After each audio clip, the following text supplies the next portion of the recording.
Well, good afternoon, everyone. Welcome to all the to a meeting of the Committee on Administration for the County of Dunn here Thursday afternoon at 3 p.m. Present, we have a number of our staff along with the members of the committee. And so I would ask at this point if our county manager, Mr. Paul Miller, would do an oral roll call of the committee members. Thank you. Certainly. Supervisor Story. Here. Supervisor Lenow. Here. Supervisor Tripp. Here. Supervisor Calabrese. Here. County Board Chair Bartlett. Here. Chairman Headland. Here. All present. Thank you. We have a quorum and we have 100% attendance. Appreciate that. Thank you, Mr. Miller. Approval of the minutes, January 27th of 2022 was the last meeting of this committee.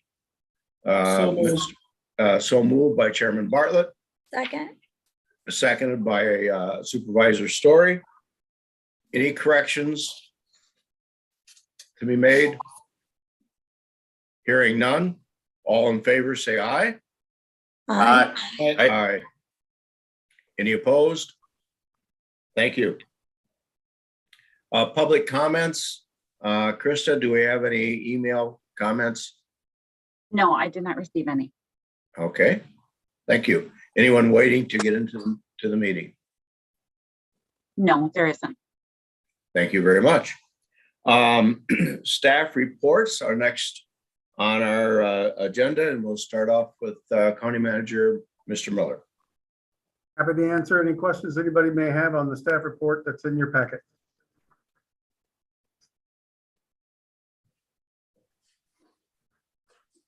Okay, I personally have one, and it's for CJCC. Do we have, sir? Yes, Sarah's here. Okay. Under the pending legislation section, Sarah, there's some assembly bills listed there. And a couple of those assembly bills at the bottom bullet points are that the WCA is opposed to that legislation. Did you receive anything as a report from them as to why they feel opposed to those two items? Yes, thank you for the question. It actually came to their attention through us. It came through our judge, Peterson. And we had a meeting, Paul, myself, and Judge Peterson, just to discuss this pending legislation and took a look at the impact locally. We discussed it at a CJCC meeting here a week or so ago. We reached out to WCA. I participate on the Justice and Public Safety Committee, so have a good working relationship with Marcy Rainbolt with WCA. She, took a look at these. She didn't really consider them seriously, but I think, it's kind of a moot point because these things were not voted on and they're not expected to be moving forward at this point in time. But WCA saw that it clearly was not in the best interest for counties, and that's based on anytime there's mandatory minimums or requirements that are put on, they are not supportive of that. It is not evidence-based decision-making or along the lines of the research that is out there, kind of governing that area of pretrial. And then really took a look at the local cost of what it would cost to our local facilities. And we found that just looking at 2 months, kind of a snapshot, about 65% of the people that were booked into jail would have been held on a $5,000 or $10,000 cash bond. That is difficult for an indigent person to come up with those funds for the release. And this is just when they're charged with a crime or accused of a crime. They're not convicted of a crime. So there were a number of reasons why WCA could clearly see that was not in the best interest of counties. Well, thank you. I saw that and thought it was important enough to bring up and maybe give some background information onto it, and I appreciate that. Appreciate your report in whole, and thank you much. Anything else by any of the supervisors that you'd like to pass to Mr. Miller in terms of any of the reports that were in your packet? Just a comment, if I may. I like that I saw that Sophia was going to the Wisconsin County Constitutional Officers Conference. I think that's great that our department heads or our employees are bettering themselves doing that stuff.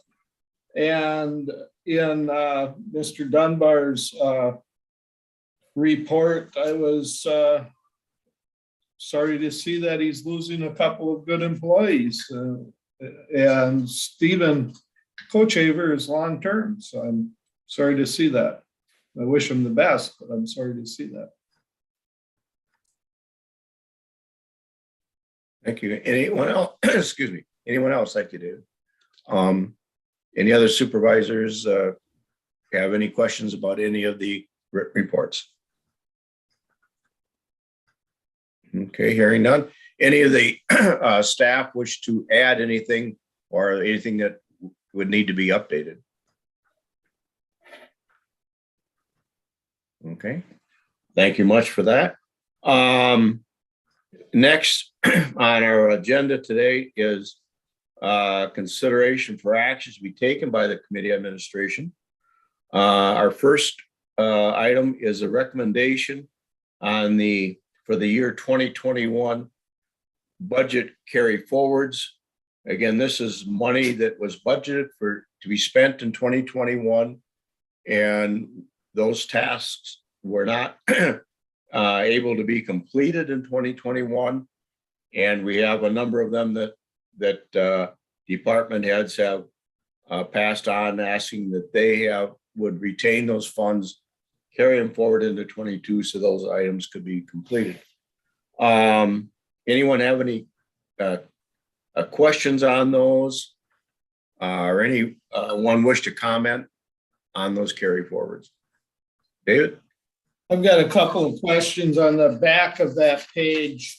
There was a note to Beata from Heather, and it talked about the unused health insurance fund for county wellness initiatives. I assume that we're carrying forward the $58,590, but that fund has in it at the end of 2021, 43,649, and allocations more coming of 14,009.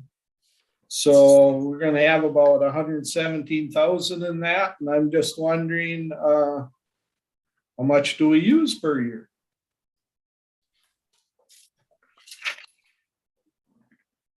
Okay, is Heather here? Yes, I am. Okay. I'm showing $58,557 as the balance.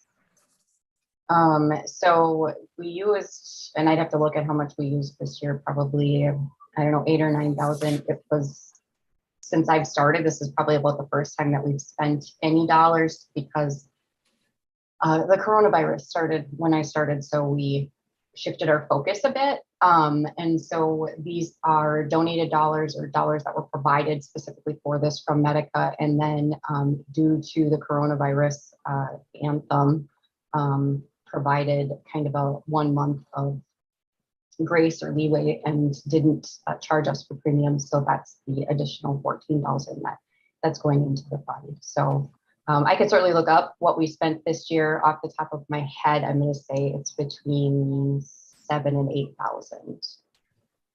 We're just really getting started with those initiatives. Well, I know that I think these funds went to create the gym downstairs for the employees at one time. And I know we've spent other things over the past, and I understand the COVID situation that changes everything for a while. But I was just I just thought that, you know, the way I read it, that's quite a bit of money, so I was just asking. Just to Yeah. clarify, Mr. Chair, the total is 58,590. The balance at the end of 21 was 43, but there's an additional 14,9 being carried forward. So the total will be 58, not 100. Oh, okay, so I'm reading that wrong. Okay. Right. All right, thank you. That makes a lot more sense to me. Thank you. Thank you. Thank you for the explanation. And hopefully, going forward, our employees can take advantage of that more than they have, and we get COVID under control here. And I will also add, Mr. Chair, if I may, the money is used for a variety of things. Heather can correct me, but I think, for instance, at the end of the year, we were able to give a blanket with the Dunn County logo on it to all employees, and I believe that was out of the wellness funds as well. Heather, if I'm wrong, please correct me. In part, it came out of the wellness funds and then a few other donations that we had received as well. So, yeah. Thank you. I So those kinds of efforts that HR makes, to build esprit de corps, to recognize outstanding service, as well as wellness program, specific kinds of things are what the funds are used for. I will note that since Heather has been on board, I think we've been more robust with our wellness. COVID threw a monkey wrench into everything, but I do anticipate that the monies will be well spent going forward. And I would just like to add that some supervisors still have their blankets in their mailboxes down in the mailroom. Yes, they If you do. haven't picked yours up yet, It's chilly out. yeah, get them, Yeah. get it while it's still cold out. We did keep those funds to start Cheers for Peers as well, that monthly recognition program that was in the report. So Okay. And Heather, just as long as we're on that subject, a quick comment. Have you considered any simple contests? I know just from experience, when I was with Walmart, that was one of the things that came about as their funds started to build up. Just some simple, they even did teams, you could form a 5-person team and go through a weight loss and the total of your 5-person team compared to other teams. And then there was, some basic things. If the teams scored at least this much weight, they got this prize, and then there was a championship team that whatever. Mhm. But that type of thing seemed to work quite well, and it creates a culture thing. People get discussing, and a little competitiveness never hurt. Okay, thank you. Moving on. Any other questions on that? Mr. Chairman? Yes, Mr. Leonard. Yeah, I have a quick question for Andrew, if he's available.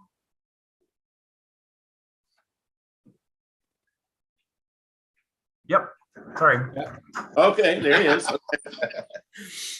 Andrew, I had an inquiry from our town clerk, and just kind of wondering about the upcoming election and printing and some issues with different colored ballots for the different items. And in our township, we're seeing, we have to deal with Durand, we've got to deal with the town of the school district of Menominee also. And basically, we're looking at multiple colored ballots to make it easier to get people from where they need to be and to vote on the proper ballot. Anyway, there was some question regarding that this was being ordered by your office rather than recommendations from the clerk to you about that. And so I just wanted to bring that to your attention, that it's a concern for the clerk here in our township, and just kind of wanted to make you aware of that. That's all. And may I suggest no response? We are actually in the middle of an action item requiring a motion and a vote for carry forward. Oh. Just Throw that one out. anyway, this is different. That's all. So do we need a motion Need a motion to in a second. advance the carry forwards? Also move. Thank you, Dave. Mr. Bartlett. I'll Seconded second by Tim, Yeah. Supervisor Leno, and any other comments? Okay, hearing none. All in favor, say aye. Aye. Thank you. Any opposed? Passes. All right. That takes care of the carry forwards.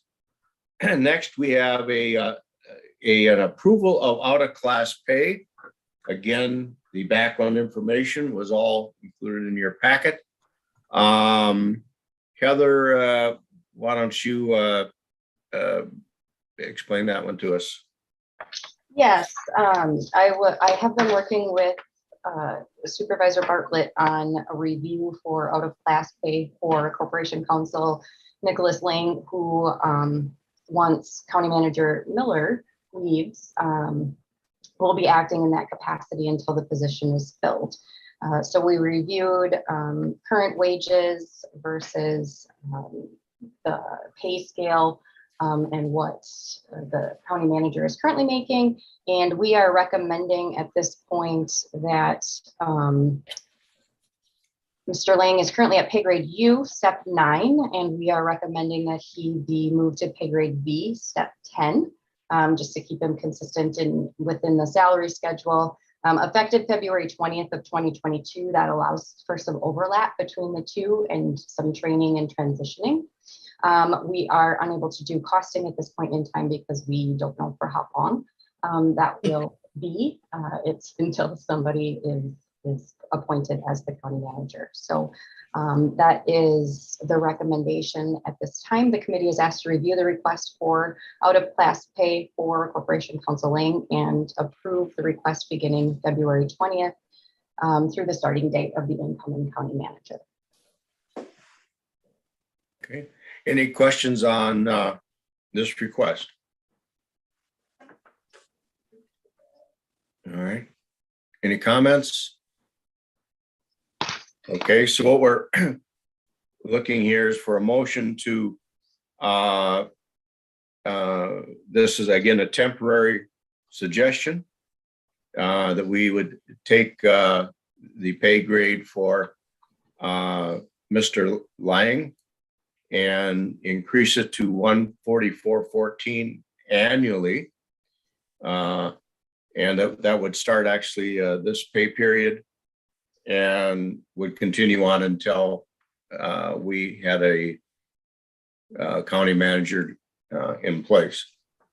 I would make that motion, Mr. Chair. Thank you, Supervisor Story, and seconded by Supervisor Calabrese. Yep. Any other comments, questions? Hearing none, all in favor, please say aye. Aye. Aye. Aye. Any opposed? Motion passes. Thank you all very much. Mr. Chair, Go ahead, Mr.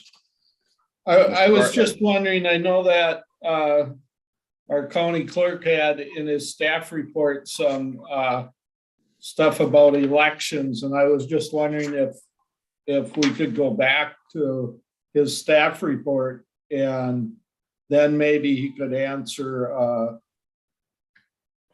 Tim's question, if that would be appropriate. Okay. Any opposition from any of the supervisors against going back? Hearing none, go ahead.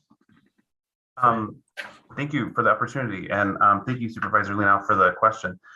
Yes, so with the new voting equipment that we had ordered and put in place for the primary, the new image cast evolution system, they all use ballots that are color coded at the top, and they're color coded to differentiate the school districts.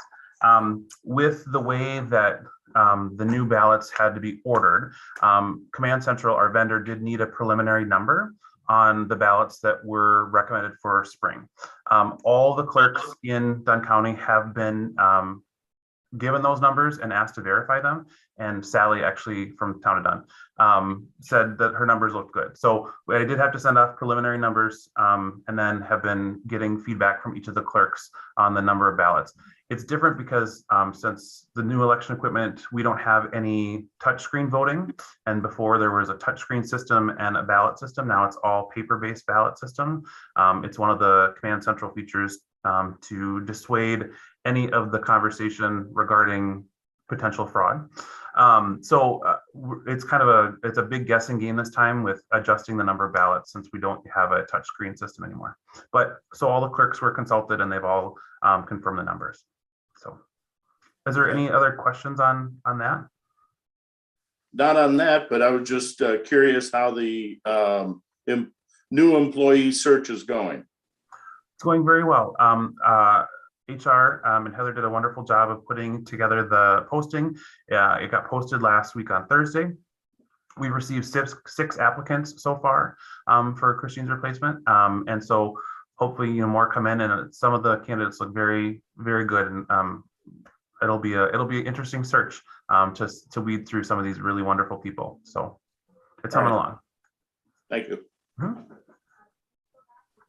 Okay, anything else for the clerk? Dave, do you have anything else? No, Chairman I just felt maybe we could go back. Thank you. That was good. Thank you. Thanks a lot, Andrew. All right. Next, we have an approval of recruitment for the Assistant Corporate Counsel.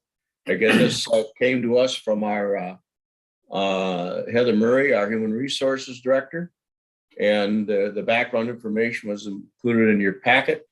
Heather, if you want to speak to this, I appreciate it. Absolutely. So you may recall in the 2022 budget process, there was an additional Assistant Corporation Counsel approved starting mid-year in light of Corporation Counsel Lang taking on the additional duties in the interim of the county manager.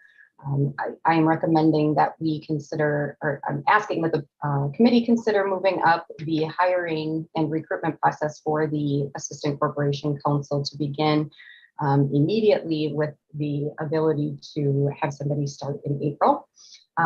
If someone were to start April 4th of 2022, the total additional cost would be $23,665.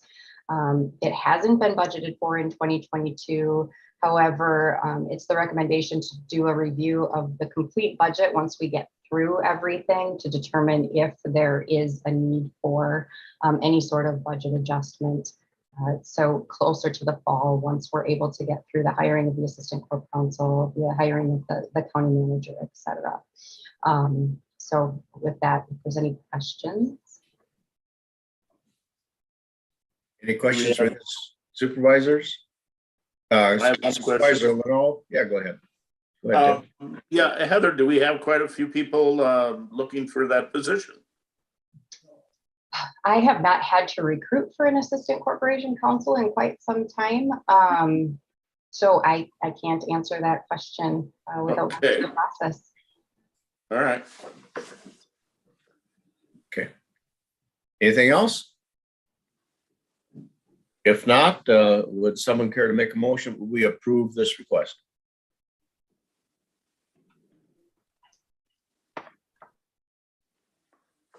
So moved. Okay, Supervisor Leno moves to approve the request to move up the date of hire and search for an Assistant Corporate Counsel. Second to that. Second. Okay, seconded by Supervisor Story. Any other comments? Okay, hearing none. All in favor of this request, please signify by saying aye. Aye. Okay, any opposed? Thank you very much, everyone. Motion passes, and Heather, you can go forward with your search.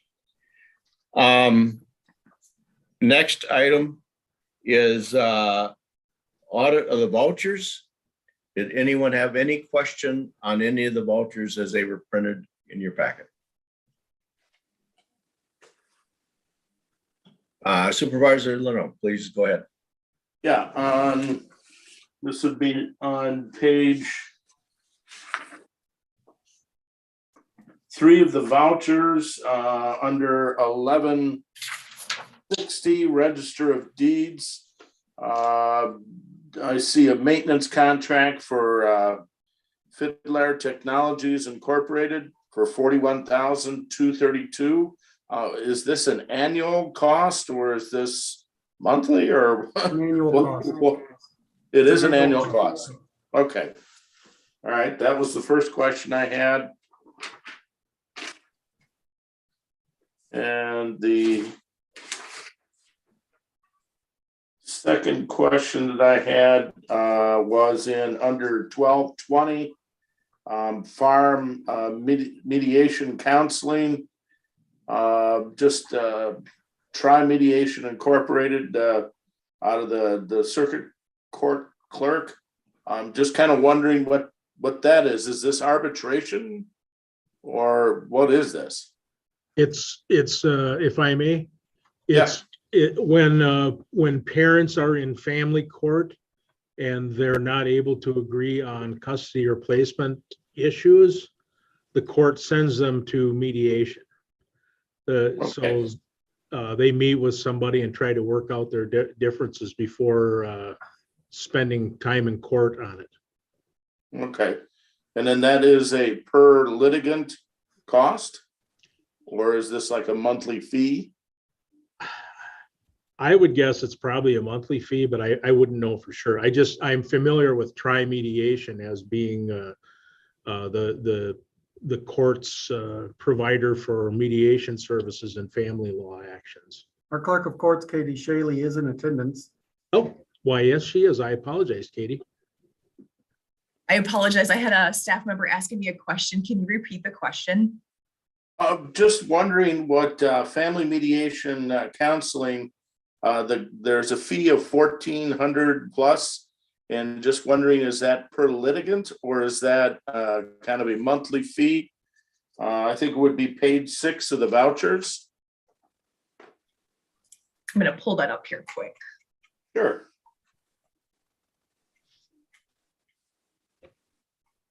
Katie, you know, when somebody's looking over your shoulder, your computer doesn't work. I know, it's okay. I had a staff member come in and I'm like, I can't answer the question really quick. I was a little confused there. Page 6 of the vouchers.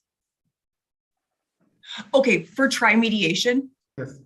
Yes. It's our contractual mediation service. So in family cases, if parties are ordered to do court-ordered mediation, we contract with Try Mediation through Eau Claire County, and they're our mediation service.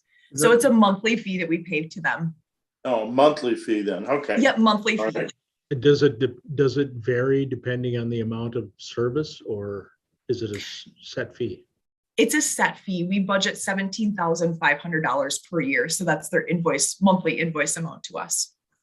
Okay. And then, Mr. Chairman, I have one more question. Thank you very much. I appreciate the explanation.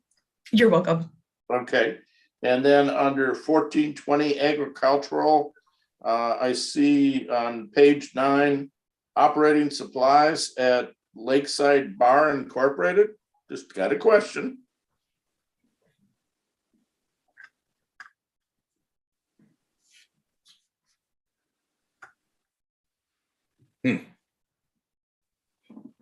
Anyone, any idea? I don't know that one. I will follow up with the committee or ask our CFO, Beata, to do so. Yep. And what page was that item on? Page 9. Page 9.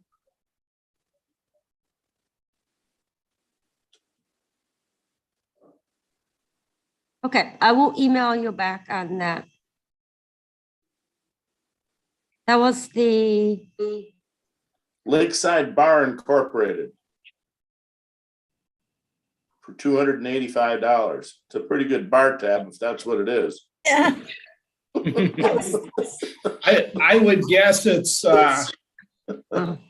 Catering. or because Katie does seminars or whatever for farm farmers throughout the area. And I would guess that they met there and that was for a meal or something. But I had that yellowed too, because I was wondering if that's outside of our county, how that really works with extension, because she works for 3 different counties or whatever. And I was just wondering how that works, that billing works. So that, I guess, Beata, when you're finding out, Tim's question of where that is and whatever, my question would be how that expense is divided up over the different counties. I have no more questions. Thanks, Tim. Mhm. Anyone else? Okay, seeing none, hearing none. The vouchers for this month are $620,818.32. Anyone move to accept the report pending, of course, obviously, we're going to get answers back on the question. Anyone care to make that motion? So moved. Okay, Supervisor Lino, thank you very much. Second? I'll second. Seconded by Chairman Bartlett. All in favor, aye. Aye. Aye. Opposed? Passes. Thank you all. Consideration for reports. We have a number of resolutions and ordinances that we are being asked to pass on to the county board for their consideration. First, of course, we need to take a look at these and approve them and decide if we want to pass them on, change them, amend them, or not. First is a resolution regarding elected officials' compensation. This is really a mandatory one based on the election cycle of these positions. We need to set what we are going to pay those positions so that the people who decide that they are going to become candidates and seek those offices know what their compensation is going to be. Who would like this? Heather, do you want to start that out, or Mr. Miller? Care to speak to that? The only thing that I'll point out before turning it over to Heather is included in your packets. Hopefully you had a chance to review not only the staff report from Heather Murray, but also the reports from the clerk of court and the sheriff. Heather? Yes, so this, as was indicated by Supervisor Hedlund, is a requirement. We have to determine what we're going to be paying the sheriff and the clerk of court starting in 2023 for a 4-year term. And this needs to be completed prior to the date that they can begin taking out papers in April. So essentially a review of what the wage rate will be needs to occur, and then we can fill that into the resolution. Traditionally, the benefits portion has followed all of the other non-represented staff, and that is what's written in the resolution. There is an opportunity to review that as well, but it definitely has followed the non-represented staff benefit package up to this point. I do believe the sheriff and the clerk of court would be willing and interested to talk about the report that they've provided as well. Okay, thank you. And I have one. I can myself, if I may, start out with a basic question, and that can be answered either by you or our sheriff. In your report page, it says sheriff employee contributions to the retirement fund of 6.5, and then the employer contribution of 12.47. Is that mandatory for the sheriff, along with what we pay in the 12 point? Is the amount mandatory, or the sheriff being required to pay that? The sheriff being required to pay that. We started to research that.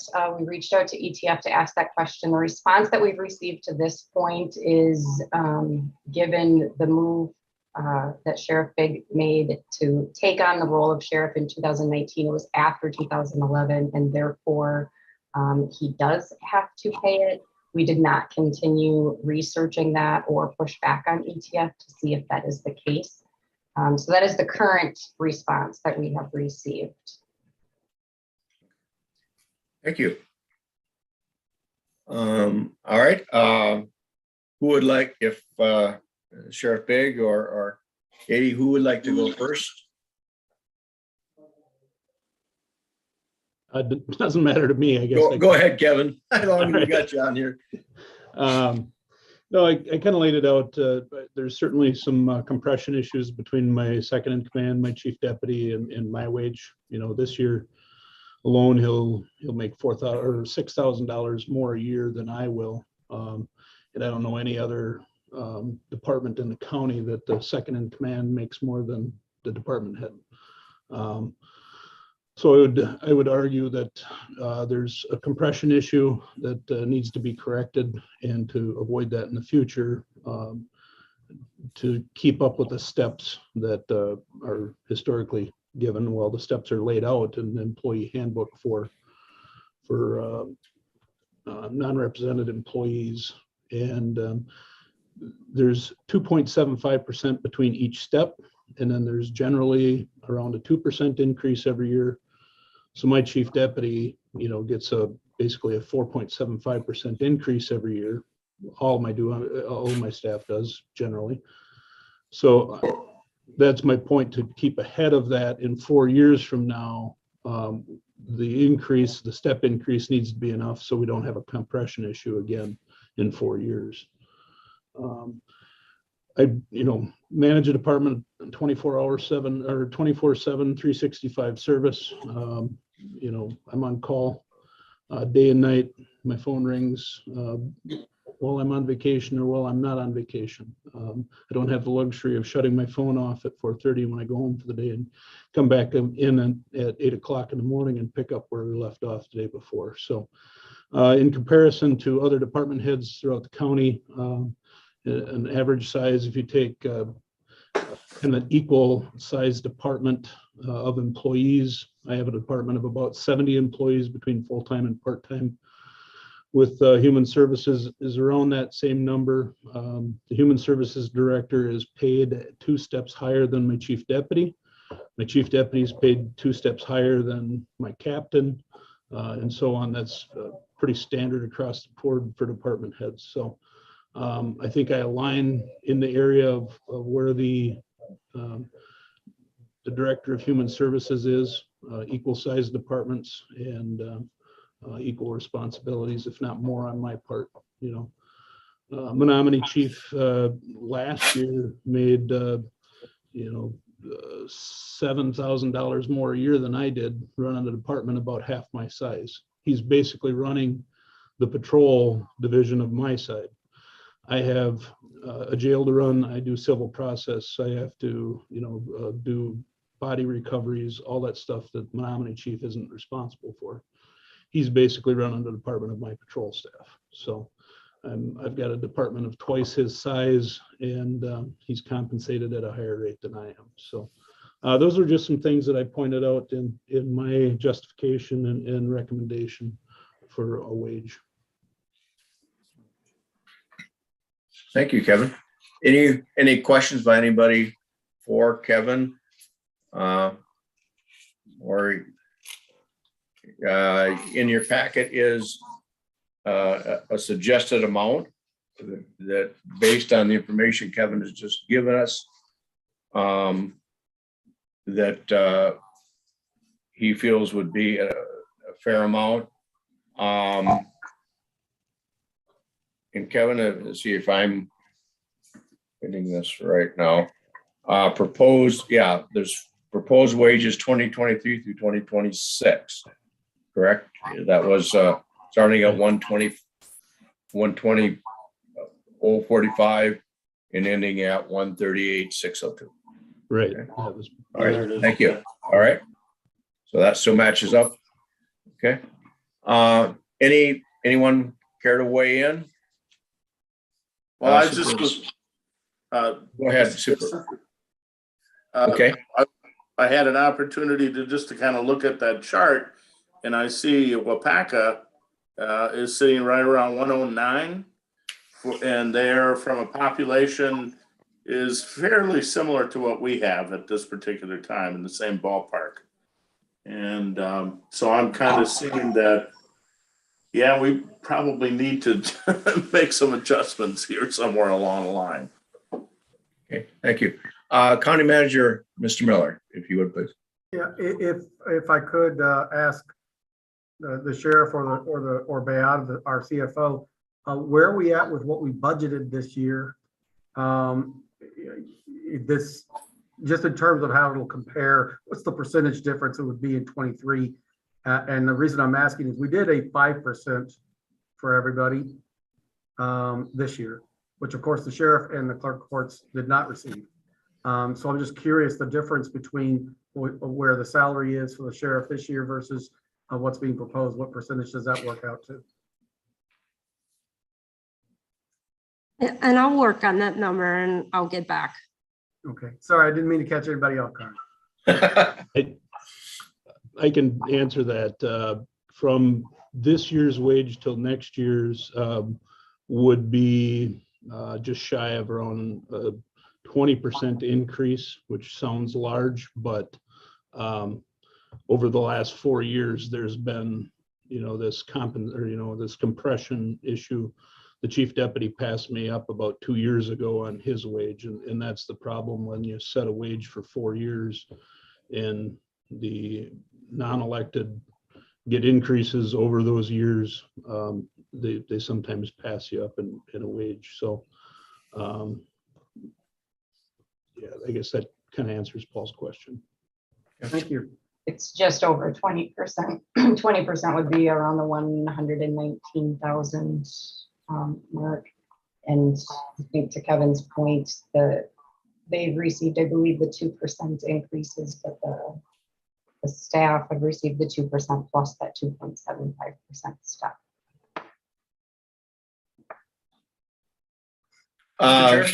Yes, Supervisor Tripp, please go ahead. Thank you. Would I be out of line if I made a suggestion that it's really kind of difficult for this committee to make this decision at this time? I'm thinking about things like, and I got to tell the sheriff and clerk court, I appreciate their reports because it gave us some background for that. But the comparisons with other similar positions, the comparisons within the counties, the movement on the pay schedule relative to what we pay our non-elected employees. So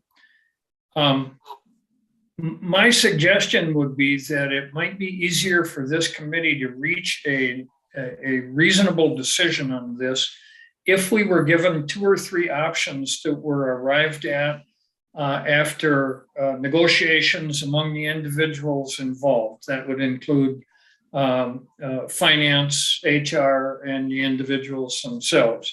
Right now, what we're trying to do is start from zero and arrive at some conclusion that we've done this in the past. This is not my first rodeo here, and I've never felt comfortable with the way we do it.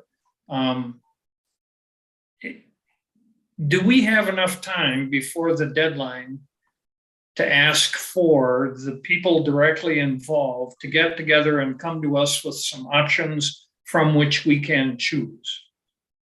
And that's assuming that the rest of the committee might agree to that. That's a good idea. So my question is, first of all, do we have enough time to do that? Because if we don't, this point is moot.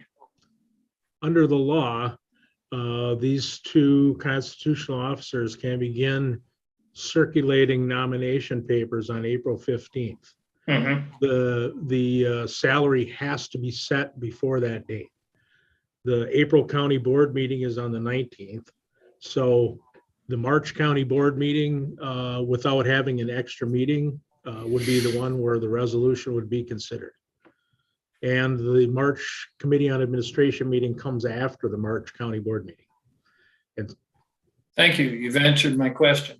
Then what I would suggest is that we get some numbers that take into account those comparisons that I mentioned before, both with what other counties of a similar responsibility level and population do, how the elected positions compare to other department heads with similar responsibilities in the county, and then the relative changes in the pay schedule that we have made with our employees over the past couple of years that obviously has an impact on where these positions fit.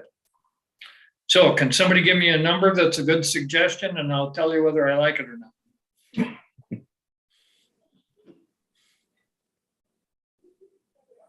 I guess I would just have this to say. My thinking, or Paul, did you have something? No, okay. Is that Mr. Leno brought up a comment based on some information on here. And I guess I looked at two counties. One was the one that you brought, was that Marinette? No, I think it was not Shano, but oh god. Anyway, and I was looking at Marin. What was that? You can't do that to an old guy. Okay. It was Wapeka. Yeah, Well, there you go. Yeah. Yeah, thank you. Thanks, John. And then also Barron County, which of course is, almost a sister county to us to the north. And I see that, the Barron County is very comparable this past year's, and going into 2022 wages. And also the fact that you brought up about a $9,000 or a $10,000 per year increase with Wapaka. So it kind of looks like we're, I would say at the low end, along with the sheriff's comments about the fact that I very much agree that it's hard to penalize someone like the sheriff's in his wages when we have already approved to increase his staff's wages to the point where it's actually gone up past his own. So I think we're to show some responsibility. We do need to do a catch up. We do need to take those numbers seriously into consideration. I sure wouldn't want to be department head and have a couple of my top staff both making more money and certainly more take-home pay than I am. Go ahead, Mr. Tripp. I have a question. Do we know, and forgive me if I missed that in the reports, how the changes in the sheriff's salary and the clerk of court's salary compare to the increases in wages that we have given to our employees over the past 4 years? Because of course, these two, it's just like we're doing now. We're setting the wages ahead of time. And so do we have a comparison for that? For instance, have an average employee increased 18% while the clerk of court increased 14? Or do we have any reasonable way to compare those numbers? Correct me if I'm wrong. Go ahead, Paul. The simple comparison would be what we've mentioned already. On average, over the past 4 years, the regular employee has gotten a 2% on the grid plus a 2.75 step, so 4.75. By comparison, and I don't have it in front of me, but I think the increases for the sheriff and the clerk of courts was 2% per year. Is that right, Heather? Yes, there is very colorful charts in the packet. I came out black and white, either that or I've gone colorblind. Oh, did you guys get it? I'm sorry. It's colorful for me. And there is that comparative information. Unfortunately, it looks like when this was built, it doesn't take into account that step piece of it. And so the numbers that you're looking for are just the lift. So in 2019, it looks like, sorry, it's really, really tiny. Between 7.5% and 8% were given to the sheriff and the clerk of court. But that's what occurred with the non-represented employees as well in that year, or that happened in 18. So then in 19, the adjustment was made. And so it is looking like it's been 2% each year since for both of those positions. And it was 2% each year for the non-represented lift to the schedule. So Supervisor Tripp, so again, the simple picture with the adjustment that was made in the first year, because we usually do make a bigger adjustment in the first of the 4 years. Setting that one aside, ever since then, the two positions have been 2%. By comparison, non-elected staff has been on the order of 4.75 or 5%. That accounts for the compression that the sheriff was referencing. They're not keeping up under that scenario. I don't know if that answers your question, but that seems like a relatively easy way to wrap your arms around it. Yeah, it does. Thank you. And I appreciate that. And that's kind of what I was looking at, but I wasn't sure about what the step increase might have been. So that's one part of the equation. A second part is the comparison with similar counties, because if nothing else, we want to be competitive in terms of that. And I think both the clerk and the sheriff have given us some comparisons there. And Katie, I want to tell you, I appreciate the fact that you gave us comparisons with other counties that have 3 judges, because that's a significant change in your responsibilities over this year. And then the third comparison, or the third factor that I wanted to consider is in every county, the level of responsibility among these positions is slightly different. And so there's a comparison to be made there. And again, I think both the sheriff and the clerk have given us some pretty good information to use for comparison. Now, what I would like to do is have somebody put all that stuff together, come up with a couple of proposals that I can either say, yeah, I think that's about right, or I'd like, because I'm no good at math. Let's put it that way. Mr. Chair, Supervisor Story, go ahead, please. well, one other factor that I think of is the charts that relate to employees in general are hourly employees and an hourly wage, aren't they? Are they not? Whereas what we're talking about here are salaried employees that are not going to be subject to overtime. So isn't there a little bit of a difference there that we should be thinking about as well? Again, I can be corrected, Supervisor Story, but not all of the employees under both of these are purely hourly. There are salaried individuals. Getting to, if I may, Mr. Chair, getting to what Supervisor Tripp was asking for. If we look backwards and we see that at the beginning of each 4-year period, we have made adjustments to kind of catch up to address inequities. If we take one approach the committee could do is take that approach, all right, pick the first year, the 2023 amount. Beyond that, one approach would be to query our HR director, Heather. What do we think is a reasonable percentage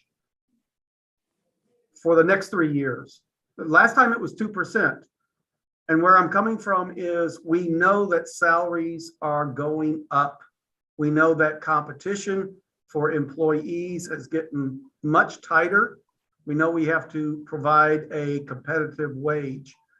So if it's not inappropriate to put Heather on the spot, if we had to pick a percentage past the 23 amount, whatever we arrive at, to apply to 24, 25, and 26, what would you think it would be? 3%, 4%? What do you think? If I had to guess right now, being put on the spot and not being held to this in a couple of months, I would say a 2% lift to the schedule again, and then the steps, right? So that's going to equal 4.75% for staff, as long as they're not at the max. So that would be one approach, to focus on what do we think is the appropriate salary for 23 for the sheriff and the clerk of courts. And by the way, Katie, you're talking way too much. So But to pick what is the appropriate salary for 23 for both of those positions, and then perhaps consider 4.75 as the adjustment for 24, 25, and 26. Just a suggestion. Yeah. I would concur with that. I don't know how the rest of the committee feels, but I think that that's one way to help alleviate this 4-year adjustment period always, is to keep it closer in line with where everything else is going. Otherwise you got to jump it up and then the other person passes them again. And then it's just a bounce back game. Any other suggestions? Chairman Bartlett. I don't really have a suggestion, but we were faced with this identical problem back in 2010. And at that time, we raised it $9,000 plus 2%. So about $10,000, it looks like. A little over. And then we added 2%, 2.6. We evidently haven't been adding enough every year, I mean, that's the bottom line. So now we're faced at higher wages. So the percentage, the amount of that we're behind is more. I'm not saying that I totally agree with the sheriff's numbers, because that's an awful big raise in 1 year, but he's not far off when you look at what people under him are getting and what we should be raising it every year. So anyway, I can't totally disagree with what he's proposed there. Okay, any other supervisors care to weigh in on their thoughts here? Okay, I myself, I would agree with Dave. And I think we need to agree with Mr. Miller in the fact that the rest of the numbers will take care of themselves if we choose a wage increase for the next term, the 2023 year, and everything else. And I think that 4.75% is a good suggestion. I would certainly agree with that. And I think we're going to have a much easier time, which won't be me, I hope. But anyway, 4 years from now, when this happens again. So I guess I have a suggestion, and we can go from there. Again, supervisors feel free to jump in and voice your opinion. I think that our sheriff is pretty close to what is reasonable here. I really do. He's done his homework and he's presented a good case for what's going on. We all have looked at ourselves here and looked at the numbers and found out why we're so far off. And so I think that I'm going to suggest a number, and then we'll go from there. I'm going to suggest a closer to a 15% increase. I guess I would like to see us for 2023, $115,000, and then 4.75% after that. And that's just my suggestion. The rest of you, please weigh in.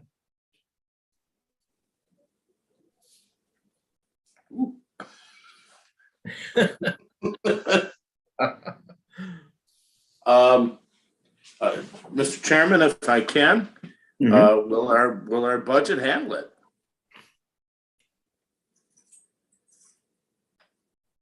Mr. Miller, go ahead.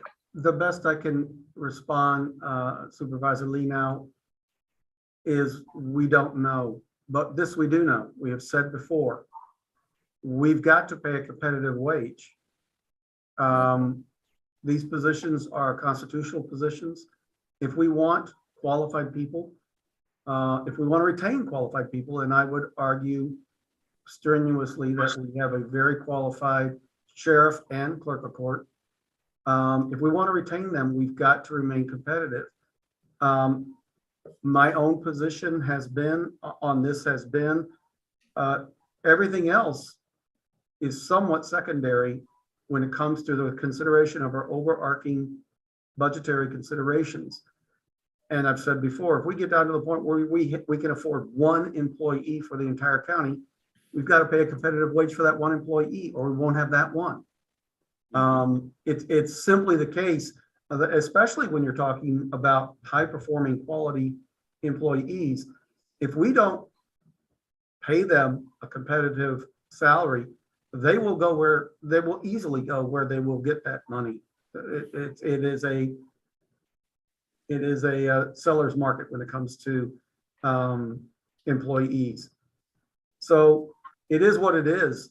We need to set an amount that's going to compensate the sheriff and the clerk of courts to the means that they find acceptable for what they see as their own value. And we'll adjust the budget for the rest of it as we need to. All right, thank you.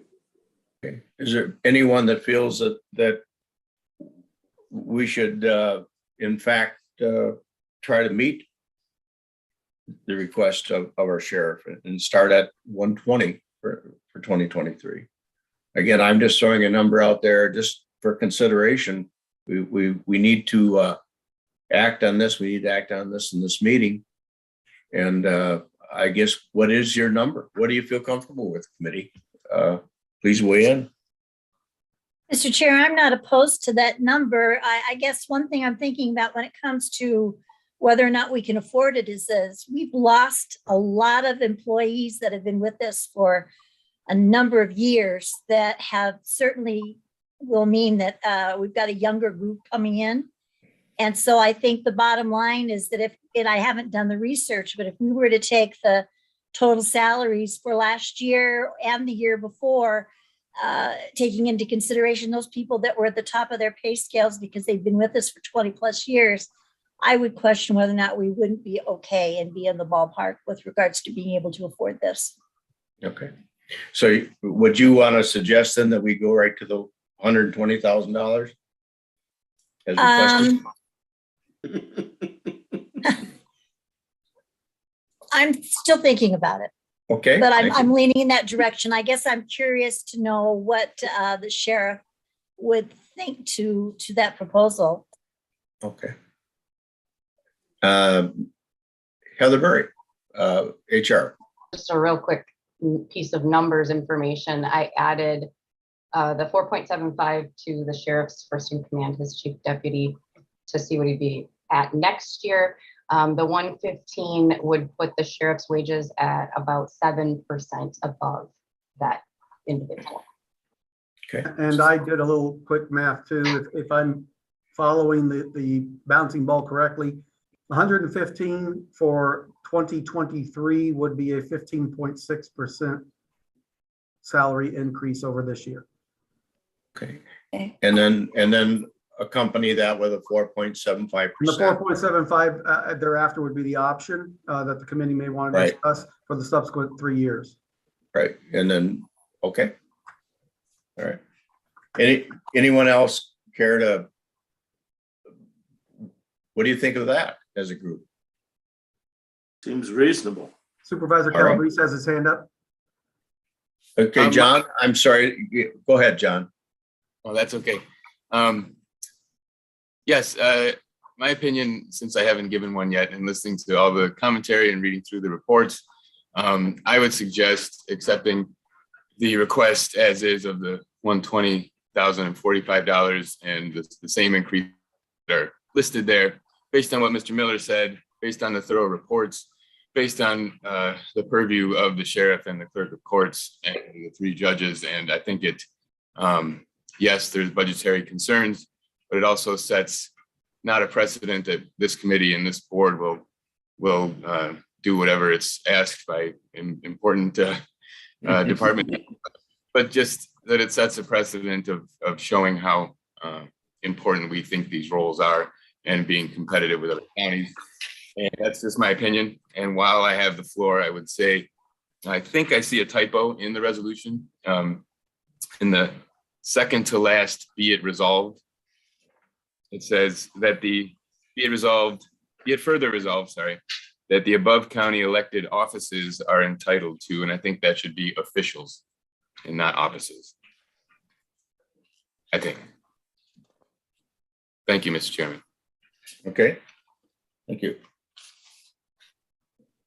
Okay, all right, we have a suggestion. John, do you want to make that a motion? Would you care to make Yes, that a motion?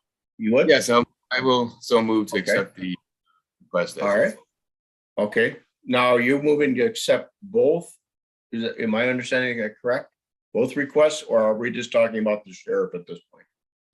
Oh, yes, well, yeah, I should say both requests. Both requests. Okay. Mr. If I may.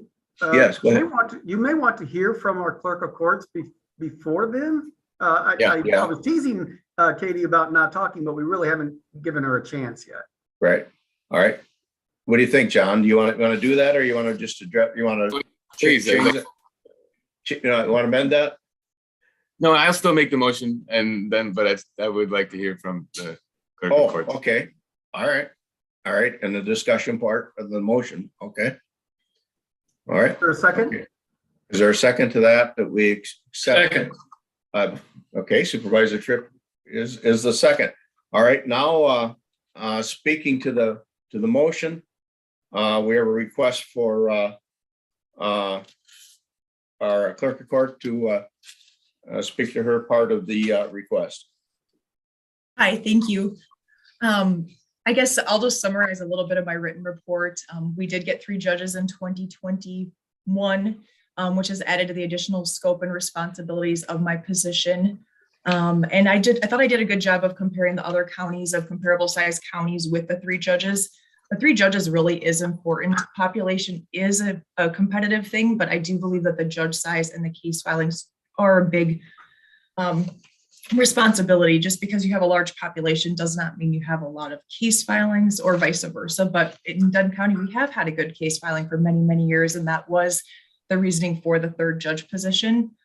One thing that I think that sets the clerk of court position aside from other counties is this position supervises the register of probate, and I am appointed as a juvenile clerk. So for comparisons with Barron County and Chippewa counties and some of the other counties I mentioned, they don't have those responsibilities. And I do run all of the financials and the overall budget for the entire court system. And I kind of act as the county liaison, quasi assistant manager for the judicial assistant positions, where in other counties that would be solely done by the judges or somebody else. Another thing that I wanted to point out was due to the current class comp study, the register and probate position in the clerk of court's office has been elevated to a level higher that's actually higher than the current office manager position, which is a second in command in this office. So we are going through an appeal process on that, and that was the reasoning why I was asking for a higher pay increase due to the compensation of pay and the inequities in the office and kind of the hierarchy as well. And I also compared to other department heads in the county with comparable size offices, if not smaller offices than what I currently manage as well. I don't know if there's more questions, or, I mean, I think my argument and Kevin's are similar, just a little bit different size scale. Okay. Thank you very much.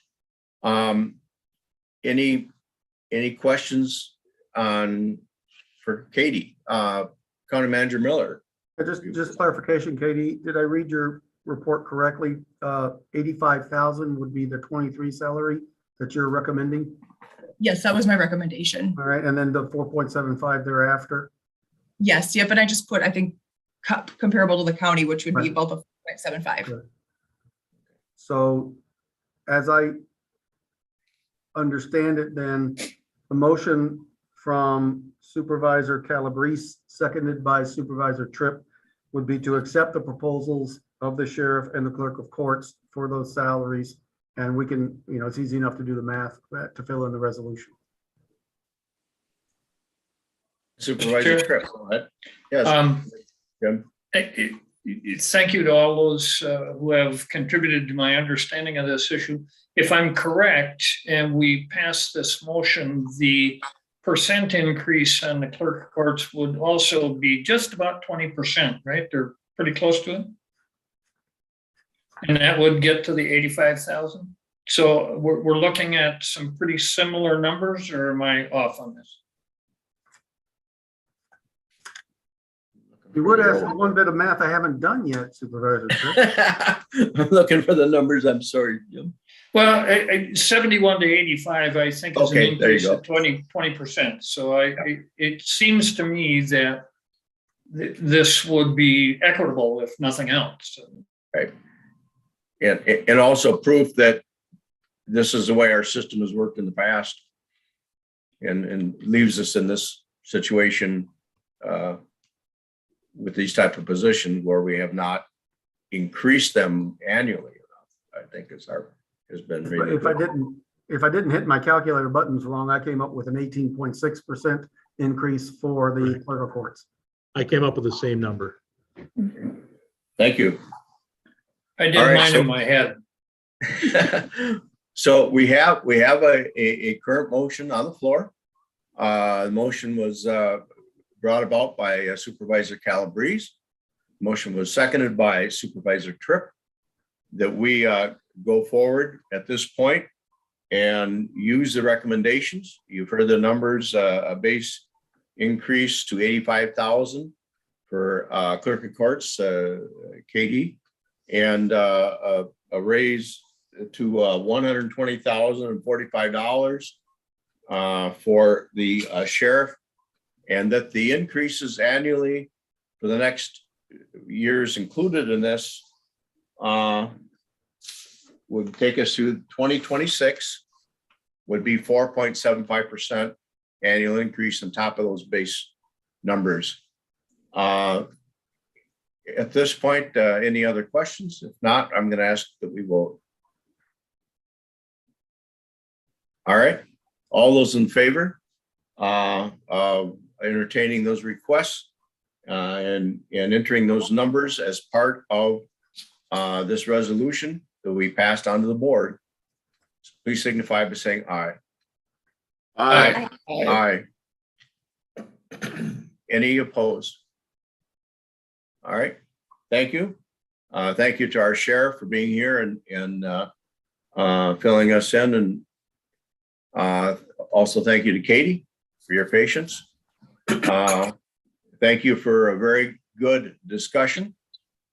And I can't say we solved the problem, but I think we have gone a long ways to solving the problem for in the future of keeping our elected officials' wages competitive. All right. You're welcome. Going forward, a resolution amending the employee handbook. There's a couple of parts to this. Heather, do you want to start us out and speak to that, or Mr. Miller, who would like to start? Heather? I can cover that. So I do apologize. It did come in two separate waves this time, and I can cover kind of the history and why that occurred. So you may recall we added Martin Luther King Jr. Day as a paid holiday. We had some discussion about how that would impact the 24-hour operations, and the majority of the positions it just automatically followed with regard to the floating holidays. Unfortunately, the handbook was very specific with regard to the field service sergeants that works 12-hour days, in that they received 84 floating holiday hours. And until the contract was ratified, which I believe this language was intended to kind of follow and make sure that they weren't behind what the deputies receiving for floating holidays, we couldn't do the handbook update. So we're here today to request that we increase that to the 92.5 hours, which would match what the deputies just received going back to January 1st. And the other changes, and I know there was a lot of red on the redlined version, and that was really non-substantive. I kind of reorganized it when we were reading it and I was going through it. There were some things that just didn't make sense or they were repeated. So we just cleaned it up, but there was really no other changes with regard to any substance to this policy or to this handbook policy update. Do you want me to go into the other two as well, or?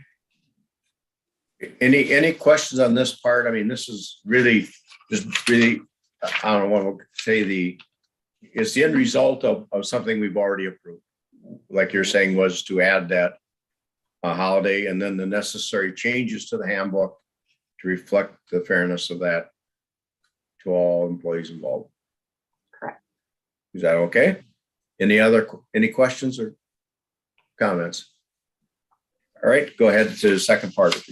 So the second part really it started at the nursing, the neighbors of Dunn County committee meeting. And so there've been ongoing discussions about recruitment pretty much all over the county, but definitely at the neighbors as we've gone through the coronavirus, and really how to retain, how to recruit, what are people doing. And there was some good discussion in a report that was provided that the labor market is just changing so rapidly that keeping up is really challenging right now. Carmen Meyer and I still call her Carmen Flunker, we meet pretty regularly to kind of talk about where she's at, strategize what groups of employees are we maybe struggling to onboard or get applications for. The market just has the demand for people and the number of people available don't match. One of the things that she brought up was that in lieu of fringe compensation for our part-time employees, which is a lot of our CNAs, really important, and our homemakers, they have to wait until the first of the month following 30 days in order to start receiving that $2.37 in lieu of pay. And that can be a pretty lengthy period of time. It can be up to 55 to 59 days, depending on where in the month they start.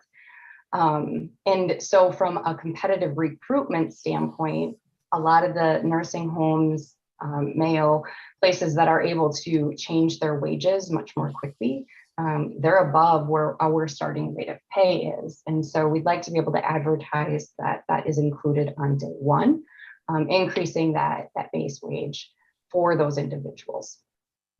It's difficult to cost that change, and I am recommending that we do it countywide. We don't have a lot of part-time in the general county. The majority of our part-time really are at the neighbors. So I did just a brief costing based on some assumptions. The neighbors does have an extra $1 per hour for recruitment and retention for these positions as well. That follows the in lieu of, so that would then become immediate versus waiting to that first of the month following 30 days. Estimating the cost for the change annually to be $14,388.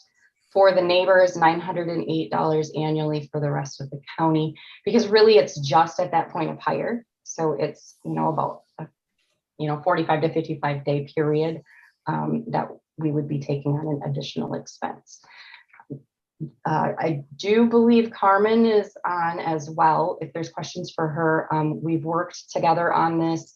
We've talked through kind of how can we really start being able to advertise like some of these other nursing homes or like Mayo is. And I know this was one that we came to as possibly less costly, and more sustainable, which we also are very cognizant of. So that's that one. I don't know if you have questions for Carmen on that. Or me, I guess. Just a quick question, if I may, Mr. Chairman. Yeah, okay. When did this extra $1 an hour go in for employees at the neighbors, just out of curiosity? How long has that been in effect? It's been in effect for many years before I started, so at least 3-4 years ago. So it's been there for quite some time. I'm not sure the exact date. Okay. So this is pretty much institutionalized then.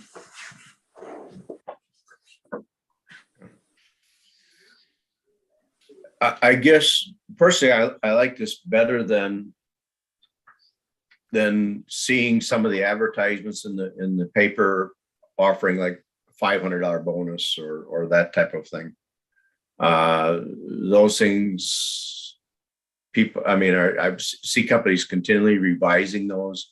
You know, some are, start out paying them out right away, and then others said, no, people are coming to work for us for 2 weeks and taking the extra money and going. So now there's got to be 3 months, and then this company's got $2,500 and they're going 5 months or whatever. So I think I agree that this really simplifies the fact that this is what we're offering to pay you, and Carmen or whoever doesn't have to come up with an explanation of, but it's not going to be until 41 days from now before you see it. And so maybe you get the employee excited about coming to work for you, and then that might be the thing that just they say, oh, well, if that's the case, So I think it makes it a world of difference in the simplicity of recruiting. I don't know what everybody else thinks, but that part of it.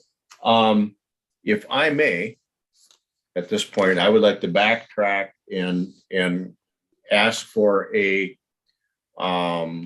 motion on the floating holiday change to the handbook.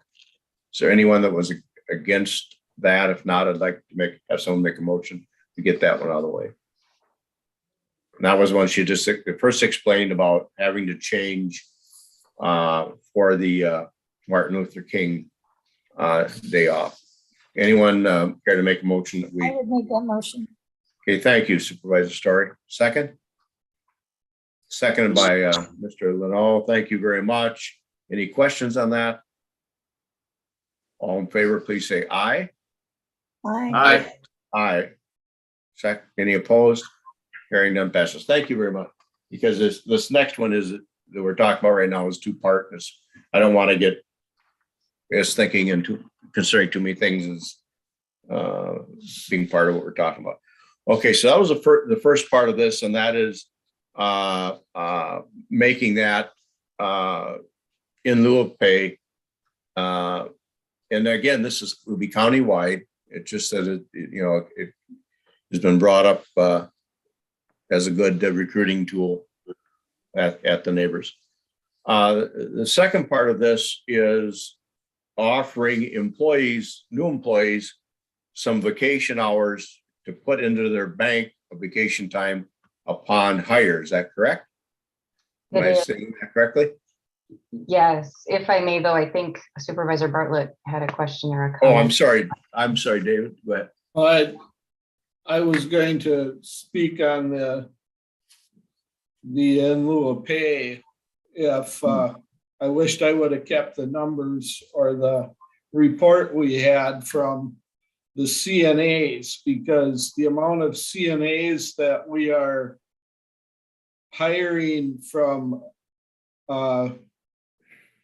we're getting from staffing agencies, it's the CNA position that is really costing the neighbors a lot of money. And if I remember right, last year it was well over $1 million for the CNAs from staffing agencies. And we pay staffing agencies a lot more money than we do our own CNAs. And anything we can do to try to keep our to hire our own CNAs is going to help the neighbors in the long run. And so I think that's pretty important to, I wished I would have kept that report because it's, Carmen, you have that report? You should Yeah. either put it on the screen or at least tell us how many CNAs you've got from staffing agencies right now, open positions. It was like 59 or something. And you know what that cost was last year. Sure. I don't have it open on my computer. I have the hard copy in front of me. So it would take me a bit to get it to share on the screen. But for the cost last year in total with staffing agencies, it was $1.8 million and 1.2 of that was CNAs. So that is truly our biggest cost. It's the lowest paid of the 3 positions we get from staffing agencies, but by far the biggest cost, surely based on numbers that we need and numbers that we don't have of our own staff. Currently this year, or right now, I mean, we have 53 open positions for CNAs of all of our positions. Granted, we do have 2 households closed, but they are primarily closed due to having not enough staff. So if we had the staff, we would fill those households as well. But that does include the 53 CNAs includes being fully staffed for the full campus being open. And 18 of those positions are currently filled with staffing agencies, CNAs. And because the reason those households are closed is the only reason is staffing. We could fill them because we're getting more than enough referrals to fill them, but we just don't have the staff. That is correct. We had 132 referrals last month. Yeah. And the expense is still there. The building's still there. We're still eating it. You know, a lot of the expense is still there, but we're not getting any revenue from those beds. We're still paying for those beds to the state. We still have to make that payment, but we're not getting any revenue. So anything we can do to try to get CNAs, our own CNAs hired, I think is very, very important. If we want to stay in the nursing home business, we have to step up and do something.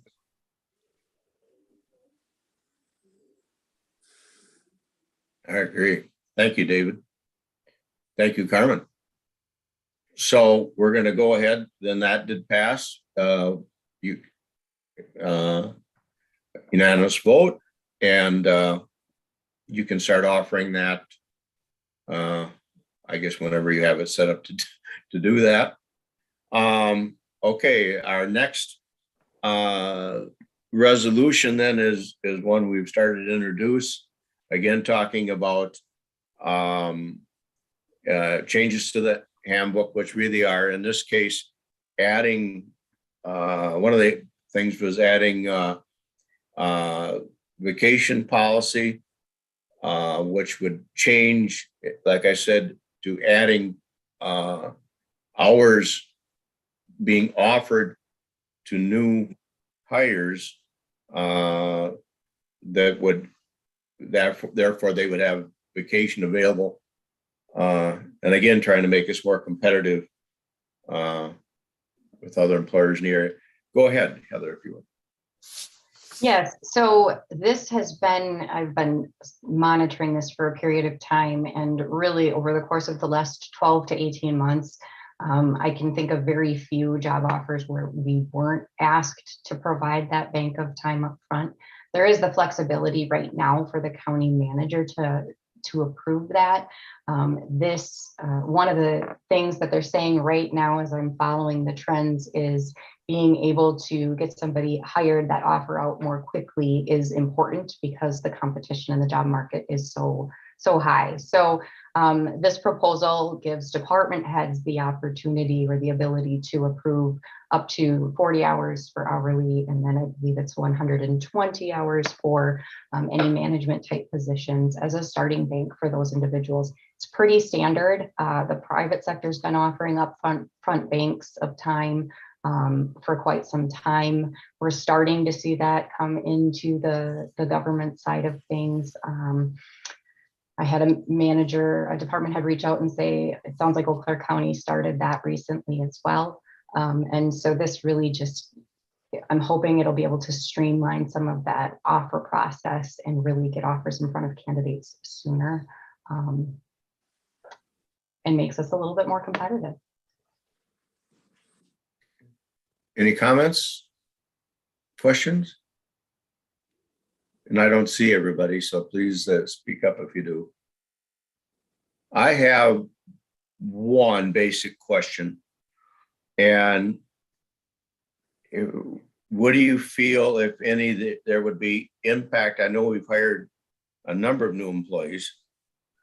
And what would be the impact on those that maybe, for instance, we didn't give, the 40 or the 120 hours to, and now we hire somebody next week and we do. I guess, maybe there isn't that many. And I guess that's, I'm asking you, is there enough that it's going to matter? And not that everyone isn't important, but I mean, do we have enough new hires at this point without this, that if we instituted this, it would cause some, I don't say ripple effect back to, what do you think? So I don't know how many perhaps didn't receive a bank at the start, and we can certainly do that research.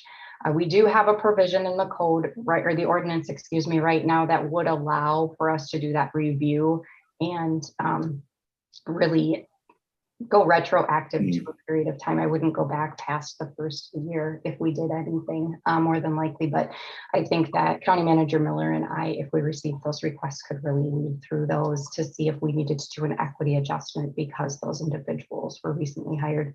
I really don't know that there's going to be that many that would be impacted that way. Okay. Yeah, I know that along with hiring new people and new staff and the issues you face is people want to walk into a good culture, and not into one where the groups of people who especially have been there for a while are off in the corners and discussing the problems that they have encountered, whether it be they feel unfair pay, unfair benefits, whatever the case may be. My personal experience with that is, it seems like I heard it every day. I don't know what your experience is, but if you want to cause a problem, create some ripples in the water in those areas, and the rumor mill, it just exasperates. But anyway, we do have a way of dealing with it. Like you say, we could go back and those people could request, and hopefully they would, rather than, but I would guess I would caution us to say that department heads keep their ears open, if we go forward with this to, I don't want to create a new problem and lose employees we already have because of our efforts to get new. All right. Any other questions or comments on this? Okay. Anyone care to make a motion? Again, it really doesn't upfront affect our budget, but down the road, obviously, there may be some hourly employees that, end up staying longer to cover for some extra hours that we lose with someone getting extra vacation time. But again, it's what the market is turning to. Anyone care to make a motion, or is there any other further discussion? I'll make that motion, Mr. Chair. Okay, thank you. Supervisor Calabrese so moves that we go forward with the adjustments to the leave and vacation policy which would give, as explained and outlined here, would give would make it part of our handbook information that we could upfront offer people a bank of vacation time. Mr. Miller, you have any comment on that? Anything that you? Excuse me? Do you have any questions, comments, or explanations for us? Or Well, I do have something to add, but I see that Supervisor Lenow is offering to second the motion. Okay, thank you. I didn't see him at that point. Thanks. Okay. Tim, go ahead. No, I just was willing to second the motion, that's all. Oh, okay. All right, that's fine. Go ahead and second the motion, and then Paul, if you would. So the one thing I wanted to do is just clarify, as I'm recording this for the minutes, the first motion that was taken, that was made by Supervisor Story and seconded by Supervisor Lenow was for the floating holidays. This second motion is for the fringe and the vacation bank. I just wanted to make sure we were clear. Right. Those are the motions that are made here. So, okay. Yeah, we have two separate resolutions. I got it. Okay. That's why I wanted to try to get rid of that first one. Then we had a lot of discussion after we did. Okay. Okay. Thank you. Thanks. And if it's okay with the committee, I think we'll consolidate those into one resolution for county board. Okay. Okay. Fine. Is that all right with everyone? Mm-hmm. Okay. All right. Okay. So we have a motion and a second, and Paul, thank you for. I was a little worried about that too. That it would be get to be a little confusing. Okay. So any other comment on the second resolution, which when you see it at the county board is going to be all one. These are going to be one resolution. Make these changes to the handbook. So this motion includes paying the CNAs at their start. Okay, thank you. Right. Because I was wondering about that also. Right. Right. So that one is that. So that resolution is, like I say, it did have a anticipated budget impact of a little over 14,000. 14,388 was for the neighbors and about $908. And these are what was explained to us to be guesstimates as best that Heather could come up with. And then again, there was a question about the extra $1 an hour in that, and that was explained to us that's been part of it's been going on out there. So that one, we did have a motion. We did have a second, and we did vote on and pass unanimously. And so we're solid there, correct? Okay. Am I right? I'm sorry. I don't want to confuse this, but it is confusing. All that the committee has approved so far is a motion on the floating holidays. This motion that is now pending that needs to be acted on is for both the fringe and the vacation banks. So we haven't acted on fringe yet. No. That's what's in front of us right now. That's in front of us right now. Yeah. Okay. Yeah. Yep, I agree. Thank you. Okay, so this is the last part. All those in favor, signify by saying aye. Aye. Aye. And opposed. Okay, fine. And then again, we did agree to have these two parts, two resolutions that we have in front of us now. So appears one resolution when we get to the county board. Okay, thank you. Announcements. Next meeting date will be March 24th of 2022. And Mr. Miller, I believe this is going to be your last admin committee meeting. And I'd like to thank you for all of the successful admin committee meetings and all the help and direction you provided this committee with. It's very much appreciated. Thank you for your professionalism and all that you've done for us. I personally appreciate it. And I will take a moment to say that I'm impressed at the ability of this committee to hold back your tears. They're there though. There. Yeah. But yeah, I guess I wanted to echo that the tasks that you had to take care of during your time with us have been astronomical and huge. And I believe you've just done a very, very great job. I don't think we're going to find anybody to do as good a job. So I'm a little bit worried about that. So lots of success to you in the future. Thank you very much. Tough shoes to fill. Any other announcements? All right, hearing none. This meeting of the Committee on Administration is now adjourned. Thank you all your Bye, time, all. all your patience.